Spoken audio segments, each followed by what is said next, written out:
Hello at welcome sa kusina ni Mrs. O. Kami lang yung mag-video today. But, kaya ang pangit ang mata ko. Wala kaming makeup. We will demo our tinapa pasta. It is a recipe na we will feature sa Once Upon a Time in Malabon, yung ating Malabon Food Festival together with Philippine Heritage Kitchen. It will be at New World Hotel at Glass House Halls. Let's cook!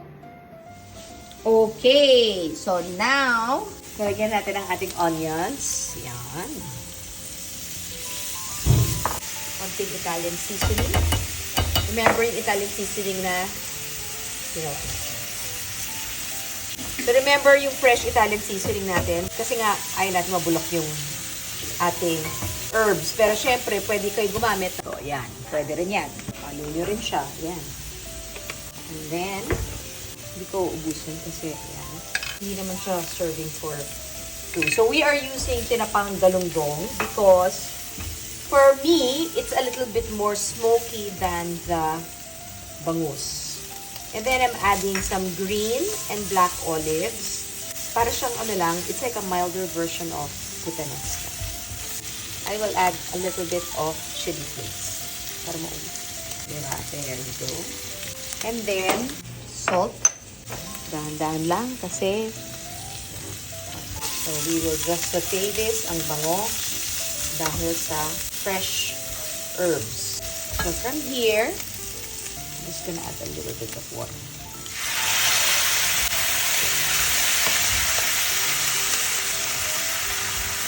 I'm just adding kasi sayang meron naman yung starch pa eh, diba?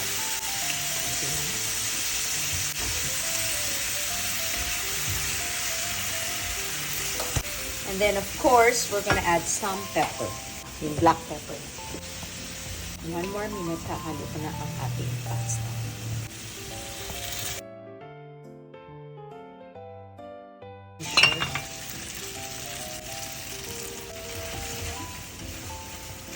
Why are we adding more water? I think sa dami-dami ng pasta na linuto na natin sa kusina ni Mrs. O, alam natin na we add water para mas maganda yung texture ng sauce. And here you go!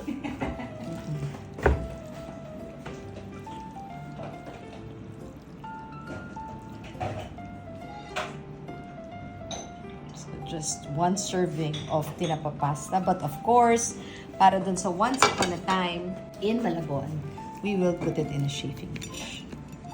And there you go! Here is our tinapa pasta. So, ito yung tinapa pasta para siyang tinapa na puting puttanesca. So, dito kayo sa likod ko. Thank you for watching Kusina ni Mrs. O. Ito na yung buong crew. So, titikman na natin. Ayan. Titikman na ni Vicky.